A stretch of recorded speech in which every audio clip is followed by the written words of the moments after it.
ജില്ലയിൽ തദ്ദേശ തിരഞ്ഞെടുപ്പ് പ്രചാരണം ആരംഭിച്ച ആം ആദ്മി പാർട്ടി. സംസ്ഥാനത്ത് ഈ വർഷം നടക്കാനിരിക്കുന്ന തദ്ദേശ തെരഞ്ഞെടുപ്പിന്റെ ഭാഗമായി BJP ഭരിക്കുന്ന പാലക്കാട് നഗരസഭാ പ്രദേശത്തു നിന്നാണ് ആം ആദ്മി പാർട്ടി പ്രചാരണം ആരംഭിച്ചിട്ടുള്ളത്. നഗരസഭയിലെ 10ാം വാർഡ് കേന്ദ്രീകരിച്ച് ആരംഭിച്ച ആദ്യഘട്ട പ്രചാരണ പരിപാടികൾ ജില്ലാ പ്രസിഡന്റ് ടി വേണുഗോപാൽ ഉദ്ഘാടനം ചെയ്തു. നഗരസഭ പ്രദേശത്തെ വിവിധ വിഷയങ്ങൾ ഉയർത്തിക്കൊണ്ട് കഴിഞ്ഞ 1.5 വർഷമായി ഞങ്ങൾ സ്ഥിരമായി ഇടപെടുന്ന ഒരു രാഷ്ട്രീയ പ്രസ്ഥാനമാണ്.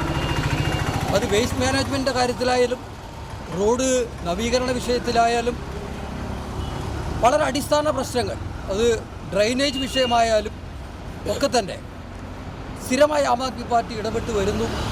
അതിൽ ചിലതിൽ പരിഹാരമുണ്ടായിട്ടുണ്ട്.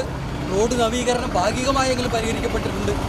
ഏറ്റവും അവസാനമായി വളരെ കൃത്യമായി ഇടപെട്ടൊരു വിഷയമാണ് മൂവായൻ ഗേൾസ് LP സ്കൂളിലെ അടിസ്ഥാന സൗകര്യമില്ലായ്മ ഞങ്ങൾ ഉയർത്തിക്കൊണ്ട് വന്നപ്പോൾ അതുമായി ബന്ധപ്പെട്ട് നിരാഹാര സമരം പാർട്ടി അനുഷ്ഠിച്ചു.